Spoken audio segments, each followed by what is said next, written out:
Lanyard. Lanyard. Hey, no. Lanyard. Hey, into the prisons we go. Hey, what's good, gamers? Lanyard here, and of course, welcome back to each and every one of you.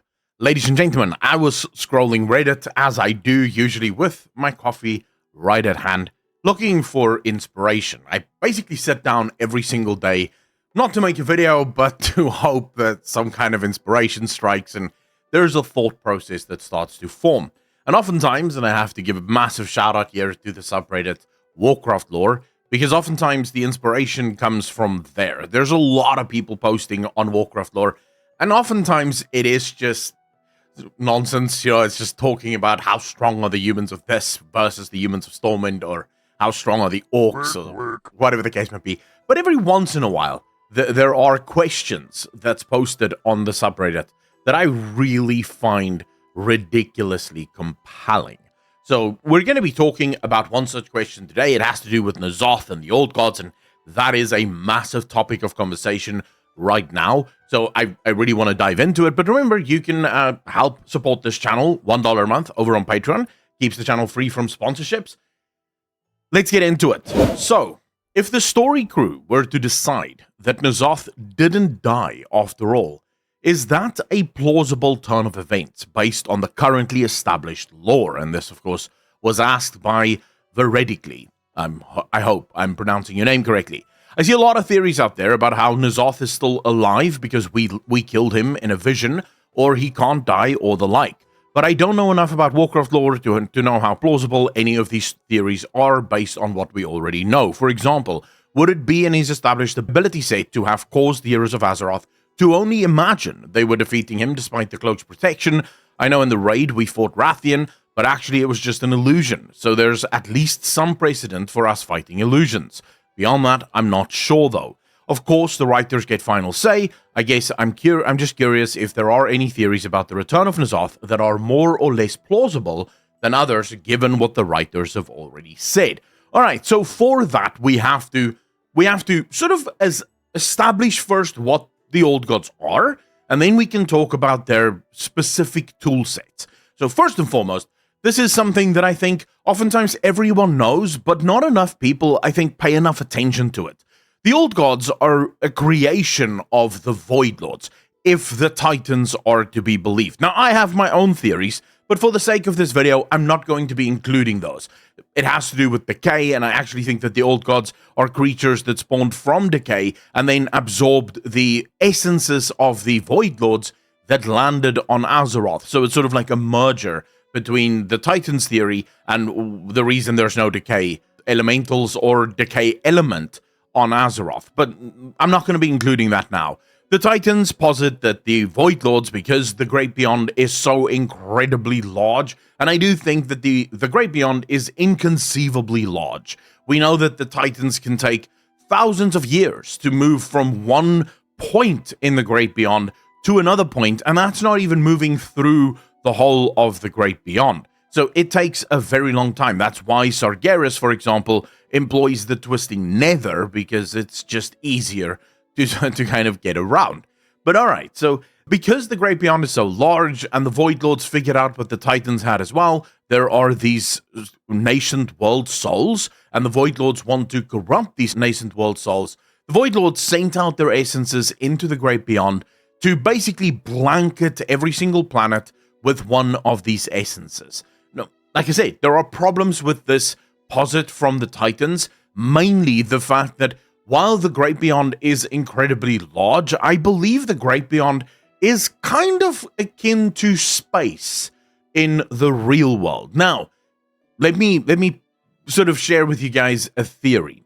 Space in the real world is 99% nothing. In other words, there's nothing that exists in those areas. There are rays and sort of shit that's moving, but in terms of actual objects that you could hit, there are nothing, all right? 99% of it. In fact, it is posited that if you were to shoot a missile, right, in any random direction in space, the chances of you actually ever hitting something is almost zero. It's like super, super infinitesimally small. that you would actually hit something. So I think the Great Beyond kind of is the same, because we know that Azeroth as a planet sits very far away from any other planets. Right? You have to really trek in order to get to another planet from Azeroth. So, that's just my theory, sort of. Which means the Void Lords and their original approach would be probably useless. Just sending out essences of yourself, basically shooting them like a bunch of missiles into the Great Beyond, will most likely never hit the planet anyway. So these essences had to have some kind of navigational system, maybe some kind of code that was written into them that they will find planets, so they just, like seeking homing missiles, just go to where planets may be. Or, maybe it is just completely random and Blizzard didn't think that far ahead. So it could be any of that. All right, so the Old Gods arrive on Azeroth. They start growing and building and sort of build the Black Empire. And then, of course, the Titans arrive, slap them down, and say, no, no, no, into the prisons you go. I don't think... It kind of rhymes, and I don't know if I like it or hate it. But never mind, we'll just continue, right? So now they're in these prisons, and then slowly but surely, over time, we kill all of them. Yes, so Raj is obviously killed by Aman'Thul, official story. We kill Cthulhu in the very beginning. Then in Wrath of the Lich King, we take care of Yogg-Saron. And then finally, in Battle for Azeroth, we take care of N'Zoth. Question now is, are the Old Gods dead? Well, the answer to that is obviously no. They're not dead. But that doesn't mean necessarily that they are still on Azeroth. If the Old Gods are simply essences of the Void Lords, then it means that these Old Gods are simply fragments of their own Void Lords. So these Old Gods don't actually, as it were, exist within their own space. They're not individuals in that way. It's not like mortals that have individual free will and we are complete and utter, autonomous beings that exist either for ourselves or for our fellow man. The Old Gods exist purely as a function of the Void Lords. So that, by its very definition, means that the Old Gods don't even really exist. They're just extensions of the Void Lords that made them. At least, that would be my thinking. So when we killed Cthulhu, for example, Cthulhu didn't die. Cthulhu just returned to the Void Lord that birthed him. So he's still part of that Void Lord. Now, that is, of course, if the Titans are correct. The Old Gods could absolutely be beings within their own right that simply exist in the void section of our creation. And so they were actually soldiers sent by the Void Lords. So the Void Lords didn't send fragments of themselves, they just sent soldiers of themselves through the Great Beyond. But either way, they've returned now to the Void. And in their place, they've left the Harbinger, which we know to be Xal'atath. And I have theories about Xal'atath as well. In my recent videos, you should have seen those. But if you haven't, I will probably make a video going into it in a lot more depth in the very near future. But alright, so now that we kind of have established that the Old Gods cannot die, they can only return to their masters, this leads us to the next part of the question. Is it possible for the Old Gods, given their skill sets, to make us believe that we've done something, even if we have not done that thing? And the answer to that, I think, comes from your own question here, veridically. Yes, the fact that we fight Rathian, and Rathian is actually just a vision, I think provides all of the evidence you need to know that it is fundamentally absolutely possible that what we fought in Ny'alotha was in fact just a vision of N'Zoth and not completely N'Zoth himself. Now, you mentioned the cloak. The cloak, as far as I understand it at least, doesn't protect you from the vision. It just protects you from the corruption. And the cloak also doesn't make you fully immune to the corruption. It just slows down the corruption. It kind of shows you how incredibly powerful the corruption is of the Old Gods and of the Void, that even the most advanced mechanisms we have to try and stop corruption cannot stop it completely. It can just sort of mute it and slow it down enough that you could get out and then regain your sanity. So it is entirely possible. The thing is just that I don't think, and this is where we get to the speculation part of the video, I don't think that that's what the Old Gods really wanted to do. I think the old gods always wanted to die, and I think that because of all the information we have now about the Dark Heart and Xalatath being the harbinger of, if you think about the whispers, right? The whispers of the old gods, all, or pretty much like 60-70% of those whispers have to do with the Master's return, right? I'm talking about the whispers where they make predictions on stuff. It all has to do with the Master's returning. You have the one that says, at the hour of her third death, she will usher in our coming, sort of giving you a hint on one of my theories about Xalatath. And it's not Xalatath that is at the hour of her third death, although it may and absolutely could be. But then you have Xalatath that has now become the harbinger of the void. And what does that mean? It means that Xalatath is the one that goes before the rest of the Void Lords. She goes before, and she's preparing the way for the Void Lords to ultimately arrive on Azeroth with the help of the Dark Heart. Now, if we look at the Dark Heart and we look at everything that we've seen from the Dark Heart, and we know that in interviews, Blizzard have confirmed that the Dark Heart sort of operates fundamentally like the Dragon Soul, but that the Dark Heart actually predates the Dragon Soul by several thousands of years. So the Dark Heart is most likely the concept on which the Dragon Soul was designed, because obviously Nalfarian had a different purpose for the Dragon Soul than what the Dark Heart was going to be. But both of these objects fundamentally are just vessels. They're vessels to house incredible amounts of power. And in the Dark Heart's case, we see Xalatath and the Void Forces moving around, at least Iridikron in the service of Xalatath, moving around and channeling and absorbing immense amounts of power. And one of the key things, the moments that were shown in the last expansion, Dragonflight, that I think sort of gives us an idea of what they've been doing, and I think Blizzard did something really clever here. They go back to Galakrond and they show us how they're siphoning all of the essence that is left within Galakrond into the Dark Heart. Now, how was Galakrond created? Very important to this discussion. Galakrond was created by drinking the corrupted waters. The corrupted waters was corrupted by Yogg-Saron. The essence of Yogg-Saron was literally seeped into the water, and then as Galakrond drank of it, he just gained this unnatural amount of power, but also this incredible thirst for other protodrakes, and eventually he grew so large that he was larger than most zones in World of Warcraft. They're siphoning this essence, which means they are effectively siphoning the essences of Galakrond.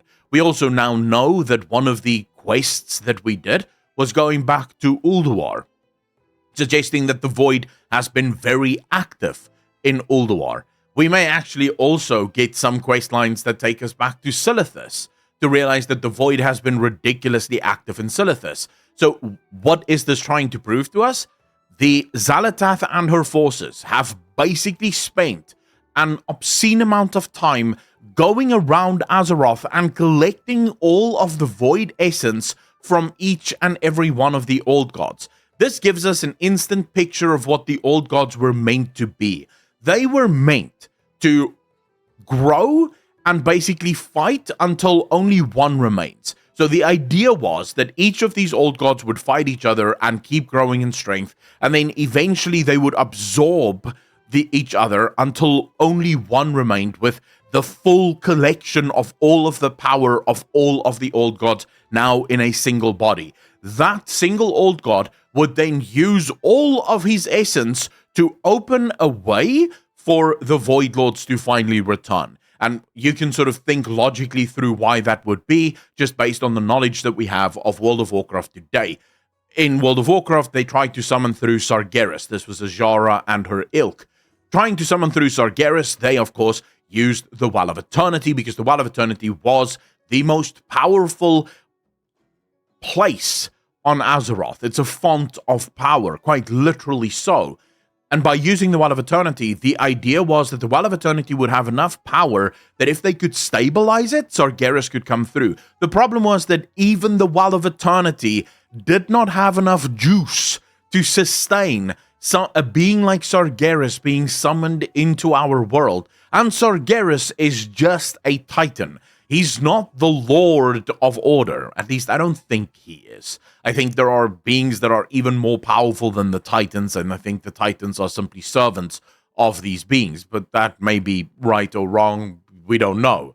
The Void Lords would probably be infinitely more powerful than the Titans. And we know that Dimensius, because we now have the most recent cinematic where Locust Walker actually tells Illyria that this radiant song that people are hearing on Azeroth, this happened exactly like this on Koresh, just before Dimensius showed up and started to absorb their planet. So very, very interesting stuff there, but that's exactly it, right? The Harbinger is now busy doing the work that the Old Gods were supposed to do, but they were interrupted rudely by the Titans. So absolutely, they do have the ability to show us visions, and they do have the ability to stay alive, but they don't have any need to stay alive. For them, staying alive was never the point. This is why I believe N'Zoth was consistently testing us. This is why I believe Yogg-Saron was testing us and Cthulhu was testing us.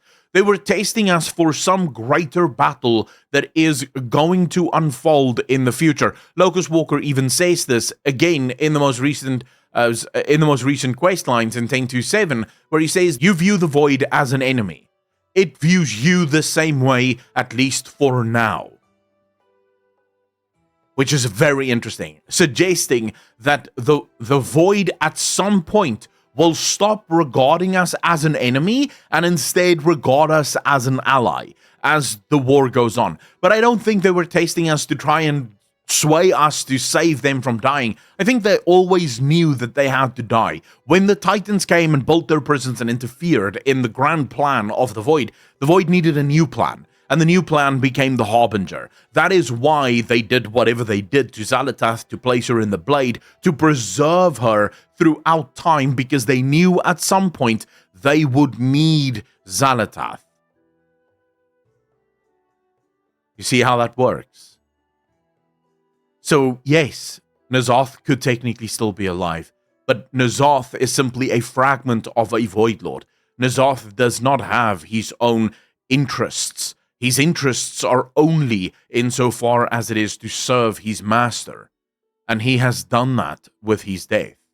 Now Xal'atath is absorbing all of their essences, and Xal'atath is taking the fight to us. She is bringing that fight to us because now we start the long, arduous journey towards the Sunwell, where the Dark Heart will be used to open a portal that will once and for all summon the Void Lords into existence. But I think that will happen during the Last Titan, or perhaps to some extent Midnight, but I think Last Titan is where it's really going to kick off. Anyways, I hope that was a fun video. It was fun for me to make. I know you didn't ask the question of me, but since I saw it and it inspired me, I really appreciate that. And as always, hit the like button if you like, dislike if you didn't. Remember, $1 a month over on Patreon keeps the channel free from sponsorships that want to sell you shit that you do not need. Ladies and gentlemen, as always, be kind to each other, be good to each other, and I will see all of you in the next one.